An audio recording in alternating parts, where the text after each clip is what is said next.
First, you have some time to look at questions 1 to 6.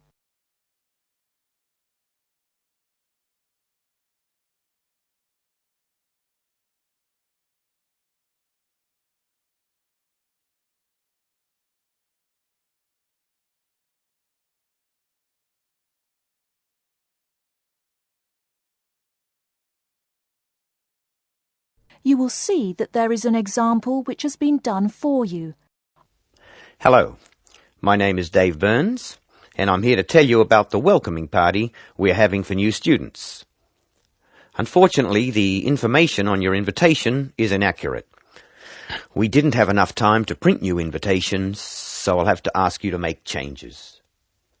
To start with, this isn't a welcoming lunch, it's a dance party. However, the next line is true.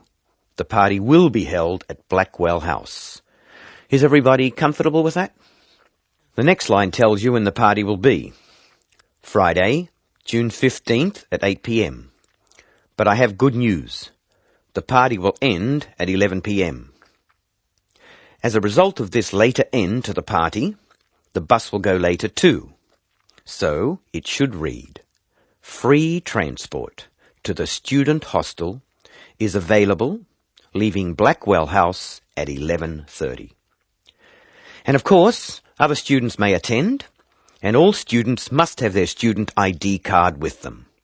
I hope you can come to the welcoming party. It's a really good way to get to know other students and to learn what it's like to live in this city and to study here. Just one final change. Please let us know by Thursday if you can come. Now listen while Dave Burns gives instructions for students who are going to travel by car to the party. Before you hear the rest of the conversation, you have some time to look at questions 7 to 10.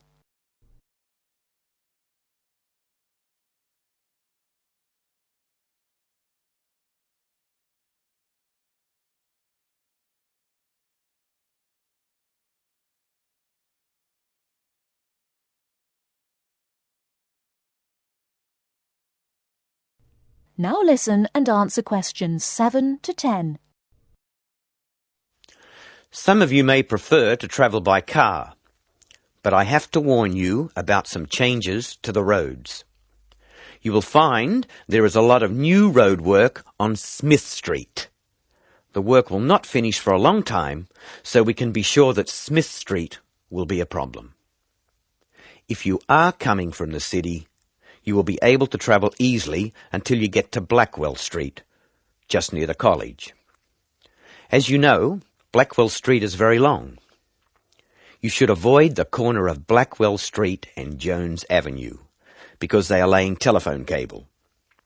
However, you can take a detour and avoid Blackwell Street altogether. The best thing to do is to pass the roundabout and take the first road on your left, which is Brown Crescent.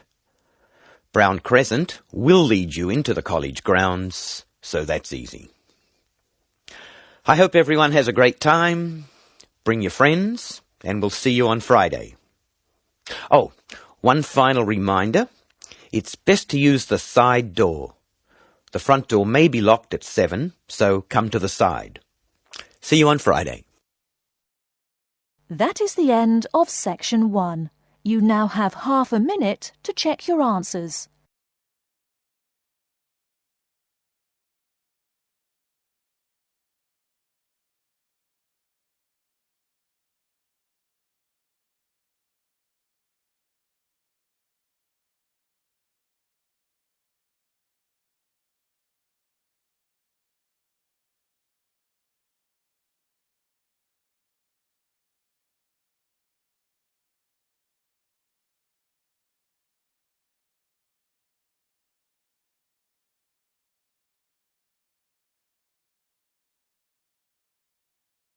Section 2. In this section, you'll hear an introduction about ancient architectures. First, you have some time to look at questions 11 to 20.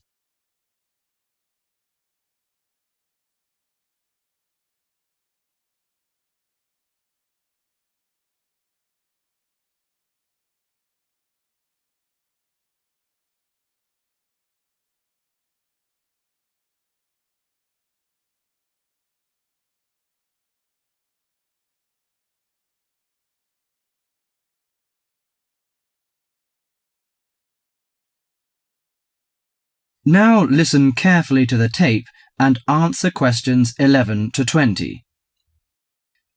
The architecture of the ancients often reflects the ideas and beliefs of that time. Some of the ancient structures can give us a glimpse into the minds of the people who built them. Now, Professor Francis is going to talk to us about ancient architecture. No story is more interesting or impressive than the story of architecture, and in particular the activities of human beings in the art of building.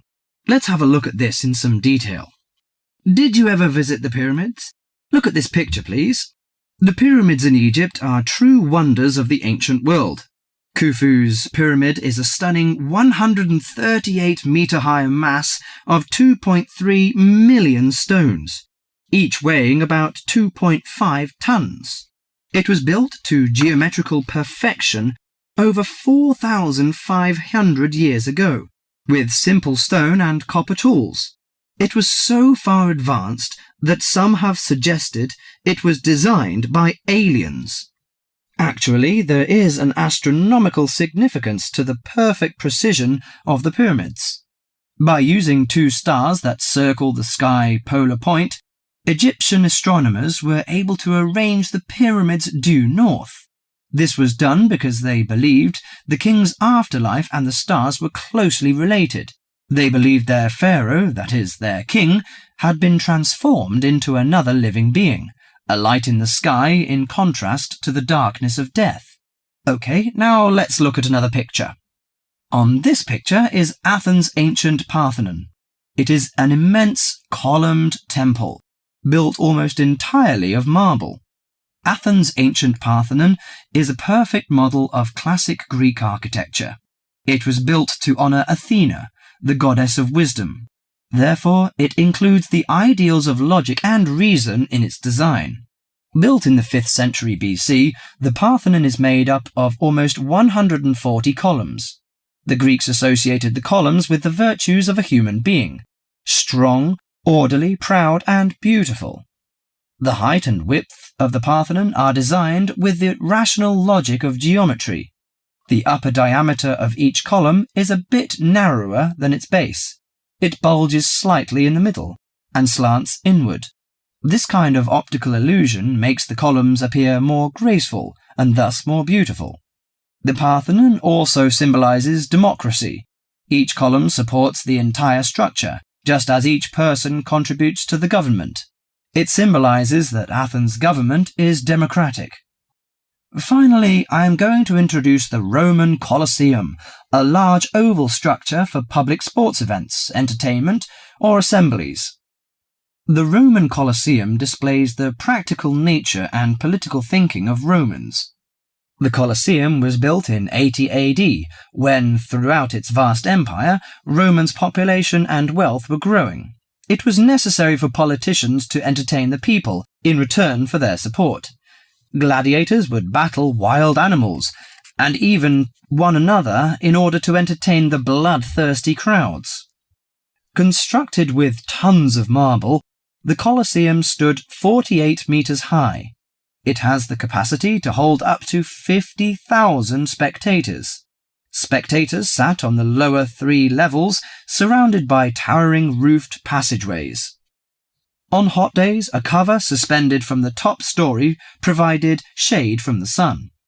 Ancient architecture gives us a sense of the different societies that build these amazing monuments. Through it, we can imagine what life was like when those civilizations were flourishing. That is the end of section 2.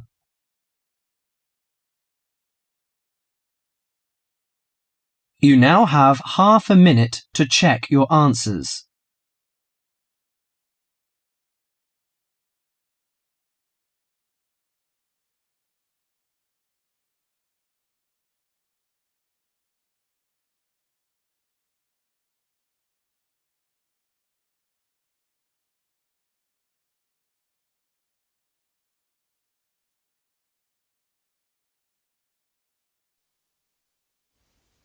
Now turn to Section 3.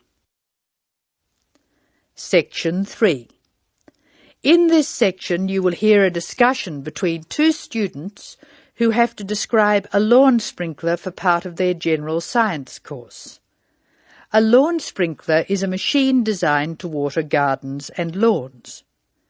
In the first part of the discussion, the students are talking about the different parts of the sprinkler. Done for you.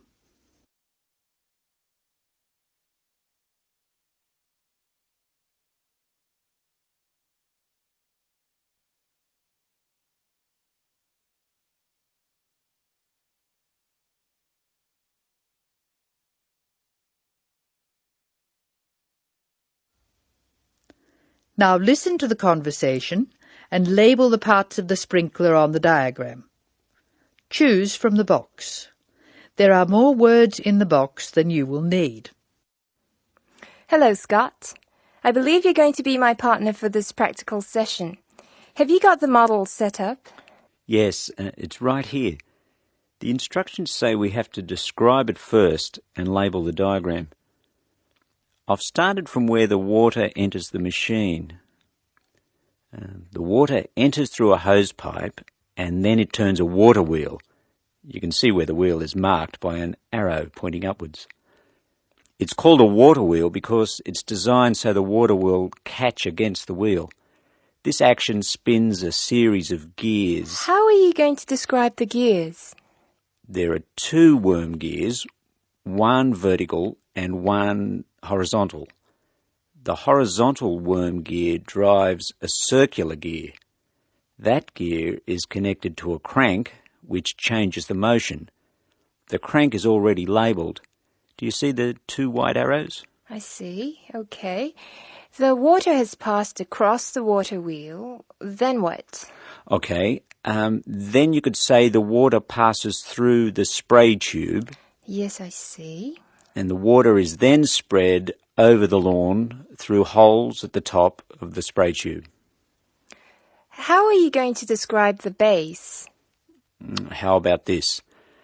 The sprinkler stands on a base consisting of 2 metal tubes which join at a hinge at one end and continue into a plastic moulding at the other.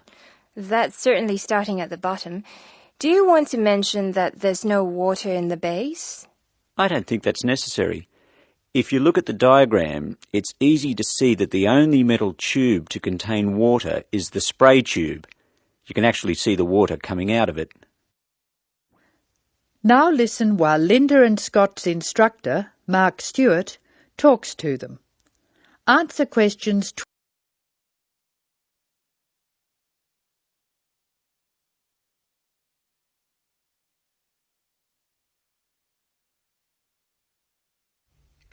Hello, Scott, Linda. I'm glad I caught you before class. Did you know about the change in examination schedule? Change? Yes, the last day of examinations for your group will be December 2nd instead of November 29th. Is that definite? We were told they'd be on November 26th, and then there was a rumour they'd be on December the 1st. The schedule's gone to the printer. There can be no changes. It's definitely December 2nd. That's a relief. I'm going to the US on December the 4th. Are you one of the exchange students? Yeah. I'm really looking forward to studying there.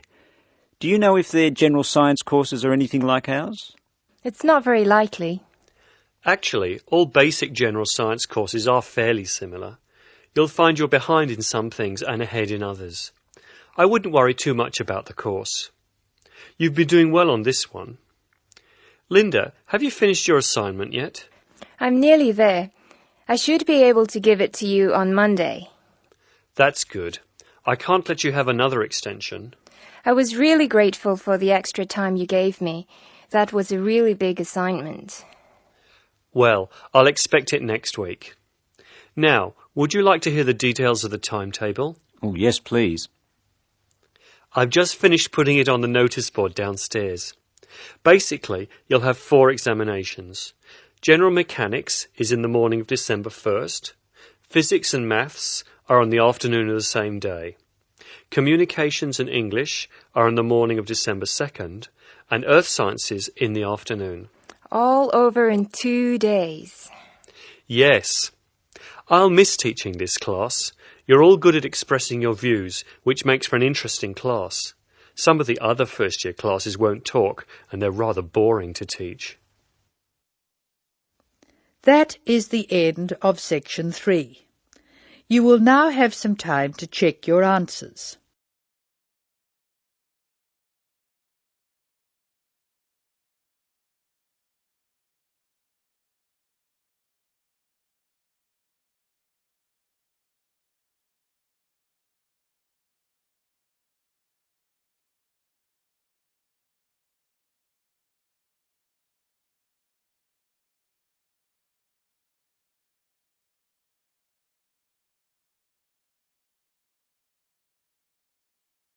Section 4. In this section, you'll hear a conversation between a tutor and a student about the strategies of note-taking. First, you have some time to look at questions 31 to 40.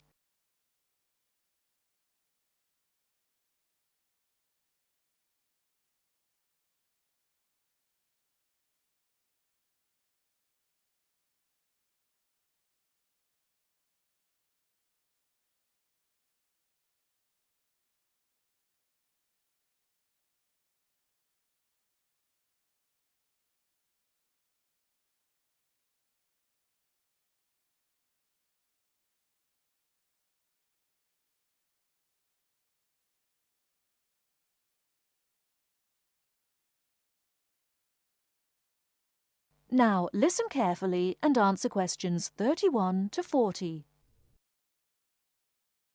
Hi, Mr. Smith. I wonder whether you can spare several minutes with me. Sure. What's your name, please? John Murray. Good, John. What can I do for you? Well, I am a freshman in the communication faculty. I quite enjoy the life here, except for the difficulty I have in the lectures. You know, I find it difficult to take notes when I listen. If I take notes on my notebook, I can't concentrate on the lecture. But I feel frustrated after the lecture if I don't write down anything. As we know, note-taking is a complex activity which requires a high level of ability in many separate skills. At least 4 important skills are needed. 4? I don't expect so many. I think that needs 1 or 2 skills. Firstly, you have to understand what the lecturer says as he says it. That means you should try to develop the ability to infer the meaning of unfamiliar words from the context. You cannot stop the lecture in order to look up a new word or check an unfamiliar sentence pattern. Yes, that puts the non-native speaker like me under a particular severe strain. Often I may not be able to recognize words in speech which I understand straight away in print. So the ability of inferring is important. Of course, you won't always be able to do this successfully. You must not allow failure of this kind to discourage you, however. It's often possible to understand much of a lecture by concentrating solely on those points which are most important. But how do I decide what's important? Well, that's in itself another skill I'd like to tell you. At first, the most important piece of information in a lecture is the title itself. If this is printed or referred to beforehand, you should study it carefully and make sure you're in no doubt about its meaning. A title often implies many of the major points that will later be covered in the lecture itself. It should help you therefore to decide what the main point of the lecture will be. Besides the title, what should I pay attention to during the speech?